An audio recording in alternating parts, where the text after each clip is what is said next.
talk about shell shock, like from River Guide to that environment. It was super structured, I imagine. But then from there to training for combat missions and what that must look like.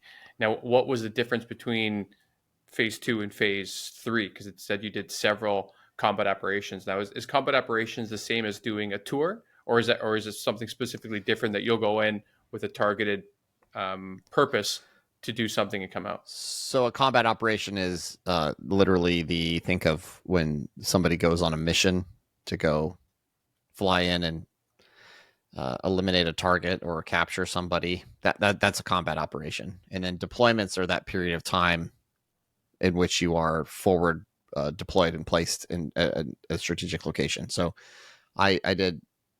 So I was in Iraq for 6 months, and the Philippines for 8 months, and Afghanistan for 5 months. And during those periods of time, accumulatively, I did about 100 combat operations. But that was Wow. when I first got in as a linguist. So just so people have context, there's different types of linguists in the military.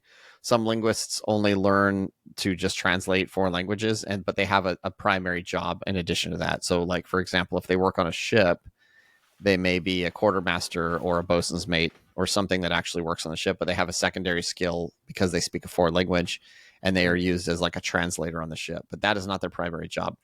The linguist title, as most people may understand it, is also what's called a cryptologist. So Correct. cryptologic technicians come in different flavors. And we say that because they all say CT, and then there's another letter that comes after it. In my case, it was I, which stands for interpretive.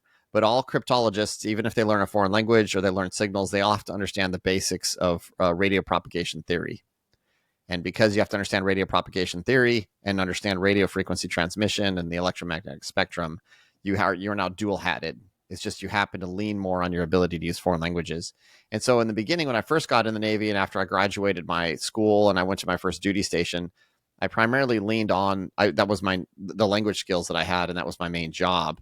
However, I found out about this program where you could be embedded with different special operations units to help them conduct certain operations.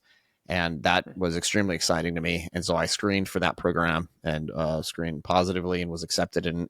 And so started that in January of 08. And that was basically until the end. I retired. I stayed almost the entire time in that community. I went back to certain parts of the intelligence community for a short period, but in general, I stayed in that community for the rest of the time I was in the Navy.